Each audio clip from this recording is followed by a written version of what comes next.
The paper was already damp by the time he unfolded it. Private First Class Elliot Warren held the sheet carefully as if the thin fibers might tear under the weight of what he meant to place on them. The jungle did not care. Moisture crept into everything here. Boots, rifles, lungs, thoughts. Ink bled if you weren't careful. Words dissolved before they were finished. Elliot stared at the page. Nothing yet. Just a blank rectangle of possibility. He had carried the paper for weeks, folded and refolded until the creases felt like scars. It had come with him from the base camp, tucked inside a waterproof pouch that was no longer waterproof. The envelope was still there too, already addressed in his careful handwriting. Mrs. Helen Warren, Route 6, Pine Creek, Pennsylvania. He knew the address by heart. He could write it in the dark. He had written it 100 times in his mind. But the letter itself remained empty. Elliot leaned his back against the tree, the bark rough through his uniform. Night pressed close, thick with insects and unseen movement. Somewhere in the distance, artillery rolled like distant thunder, not close enough to be urgent, close enough to remind him where he was. He lifted the pencil, his hand froze. What do you say when everything honest feels dangerous? He could start simple. Dear Mom, but even that felt wrong. Too small, too normal. As if he were writing from college or a summer job instead of a place where men disappeared into the trees and sometimes didn't come back. He imagined her at the kitchen table. Morning light through the window, coffee cooling beside her, glasses low on her nose. As she read, what would he let her see? The sweat, the fear, the way silence here felt like a threat. No, he lowered the pencil. If he wrote the truth, it would never make it home. If he lied, it would feel worse. The jungle shifted around him. A branch snapped somewhere far off. Elliot folded the paper again carefully and slipped it back into the pouch. Tomorrow, he told himself. Tomorrow, I'll know how to begin. The next morning came gray and heavy. Elliot woke before the others, not because he wanted to, but because sleep no longer trusted him. His body rose automatically, as if rest were a luxury he had forgotten how to accept. He sat up slowly, listening. The jungle was awake. Insects clicked and hummed. Leaves whispered as something small moved through them. Far away, a helicopter passed, unseen, its sound stretched thin by distance. He reached for the paper again. This time he forced the pencil down. Dear Mom. The words sat there dark and uneven. He stared at them, heart pounding harder than it should have. I'm okay. That was the sentence everyone used. Short, safe, meaningless. He wrote it anyway. I'm okay. Don't worry about me. The lie didn't sting the way he expected. It felt dull, routine. He kept going. The weather is hot. The food isn't great, but I'm getting used to it. The guys here are good men. All true. All empty. What he wanted to say pressed harder beneath the surface. He wanted to tell her about the night watch, about how darkness here wasn't absence of light, but a living thing that pressed against your eyes. He wanted to tell her about the sound men made when they were hit, how it wasn't like movies, how it stayed with you. He wanted to tell her about the dreams, how sometimes he woke convinced he was back in Pine Creek, only to smell rot and gun oil instead of fresh laundry and wood smoke. He stopped writing. If he wrote those things, she would read them alone. He couldn't do that to her. Elliot erased the last sentence, then the one before it. The paper grew thin where the eraser worked too hard. He folded the page again. Not yet. The patrol returned late that afternoon with fewer men than it had left with. No one explained it out loud. They never did. Elliot cleaned his rifle slowly, methodically, even though it was already clean. His hands needed something to do. Around him, men avoided each other's eyes. Jokes didn't land. Laughter sounded forced, then stopped altogether. When night fell again, Elliot took the paper out one more time. His hands shook now, not from fear, from something heavier. He turned the page over and began writing on the back, where no one would ever see unless they knew to look. Mom, if you're reading this, then something went wrong. He stopped. His breath came shallow. Writing that felt like tempting fate. But he didn't erase it. I want you to know I tried to be brave, not the loud kind, just the kind where you keep going even when you don't understand why. The words came faster now, as if they had been waiting. I thought being a good soldier meant not being afraid. I was wrong. It just means being afraid and doing it anyway. He pressed the pencil harder. I miss home in small ways. The sound of the screen door, the smell of rain on the road, your voice when you think I'm asleep. His vision blurred. He blinked hard. Footsteps passed nearby. Someone coughed. A rifle was set down gently. Elliot stopped writing. This part was too honest. This part would never be sent. He folded the letter carefully, placed it back in the pouch, and tucked it deep into his pack, beneath ammunition, beneath rations, beneath everything meant to keep him alive. The jungle did not care about letters, but Elliot did. The pack felt heavier than it should have.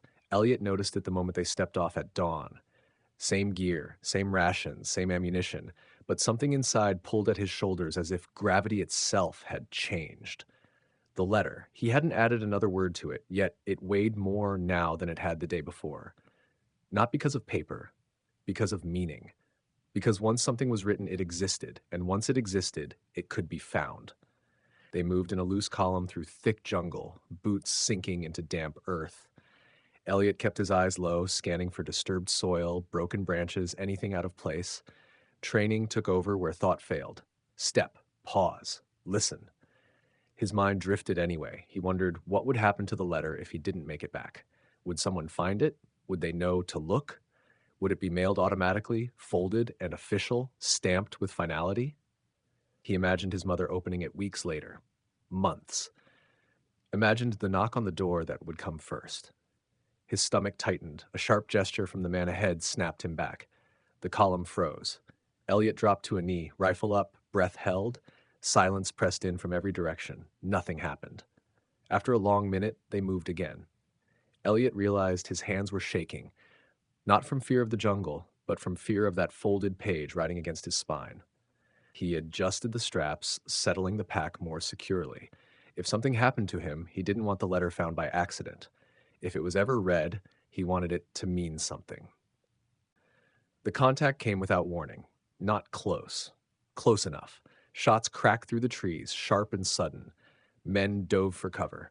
Elliot hit the ground hard, the impact knocking the breath from his chest. Dirt filled his mouth. He rolled behind a fallen log and brought his rifle up.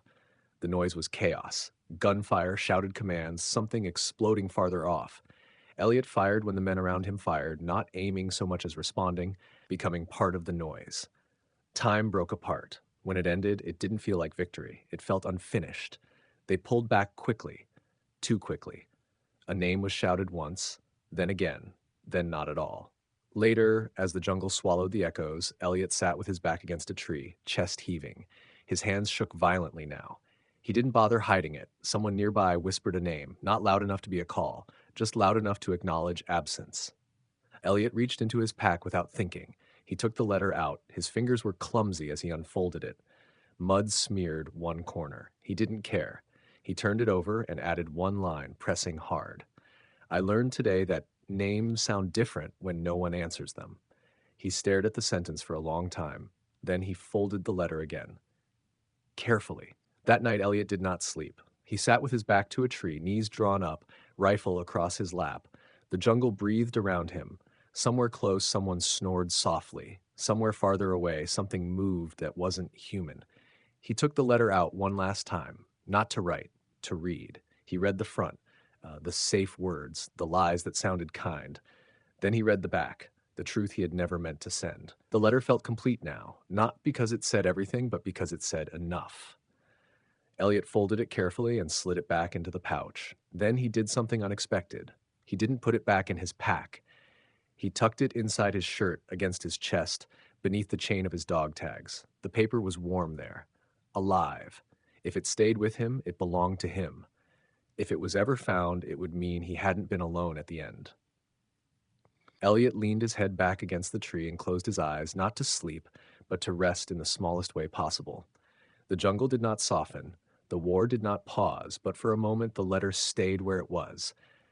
Unsent, unfinished, still his. The next day blurred into heat and motion. Elliot moved when ordered, stopped when signaled, fired when firing began. His body obeyed long after his mind stopped questioning. Hunger dulled into something distant. Thirst became a background ache. What never dulled was awareness. Every sound felt closer than it should have been. Every silence felt intentional. Late in the afternoon, they crossed a shallow ravine. Elliot slipped on wet stone and caught himself hard against the bank. Pain flared across his ribs. He tasted blood and swallowed it. No one stopped. They couldn't. He pushed himself upright and kept moving, breath shallow, steps careful. With each motion, he felt the letter press against his chest, damp now with sweat. That night, rain came, not gentle, not forgiving.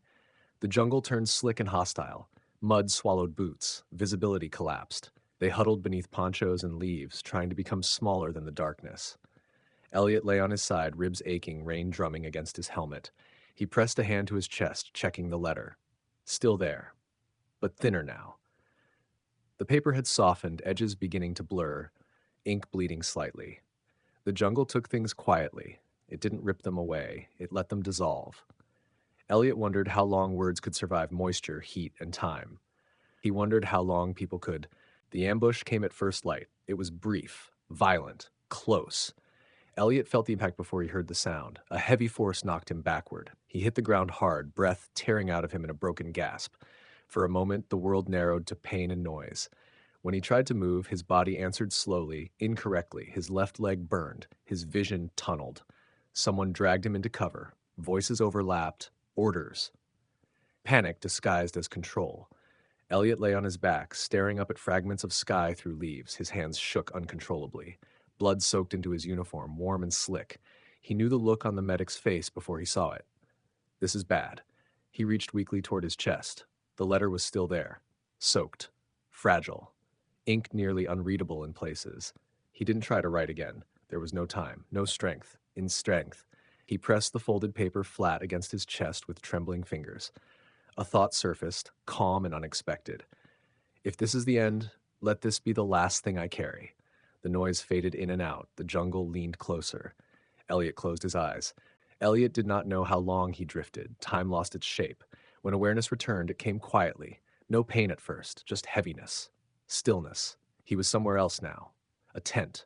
Canvas above him. The smell of antiseptic and damp fabric alive. The realization arrived slowly, almost reluctantly. His chest tightened, not with pain, but with something heavier. He reached instinctively toward his shirt. The letter was gone. Panic surged, sharp and sudden, until a familiar voice spoke near his head. "We had to cut it open," the medic said gently. "You were bleeding bad." Elliot swallowed, throat dry. "Was there paper?" he asked. The medic hesitated, then nodded. "Yeah, we dried what we could. It's not all readable." He held something out, the letter, thinner, warped, words blurred and broken, some sentences lost completely, others half there like memories. Elliot stared at it for a long time. It was no longer something that could be sent, and somehow that felt right. He closed his eyes, exhaustion finally pulling him under. The letter rested on the table beside him, unsent, unfinished, but no longer lost. Recovery was not dramatic. There were no speeches, no sudden clarity, just days that bled into one another under canvas and medication. Elliot learned to walk again slowly, learned to sleep without jolting awake at every sound. The war continued without him. He sat outside the medical tent most mornings, watching helicopters lift off and disappear into the distance. Men went out, some came back, some didn't. The letter stayed folded in his pocket. He took it out once, alone, early in the morning when the air was still cool. He tried to read it from the beginning. "Dear Mom," the words that followed were faint, broken. Some letters gone entirely, dissolved by rain and blood and time. He could remember what he had meant to write, that he was fine, that he was learning, that everything made sense somehow. None of it was true anymore. He folded the letter again without finishing it. There were things he could no longer explain to anyone who wasn't there.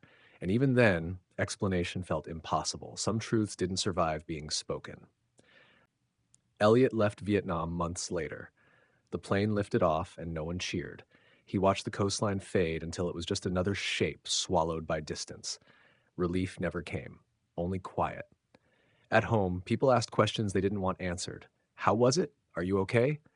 Was it scary?" He smiled, he nodded. He learned how to give answers that closed conversations instead of opening them. The letter stayed in a box beneath his bed. Years passed. Elliot built a life that looked complete from the outside.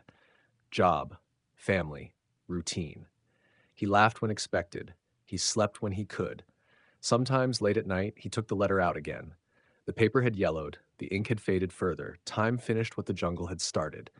He never added to it. He never rewrote it. That letter belonged to a version of himself that no longer existed, and maybe never truly had. Years later, Elliot fell ill. Nothing sudden, just the slow, unavoidable erosion of time.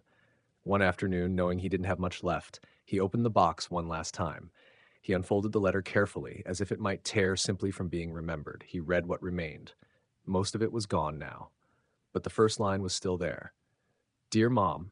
Elliot smiled. He folded the paper and placed it back in the box. He did not seal it. He did not address it. Some letters were never meant to be sent. They weren't messages. They were anchors.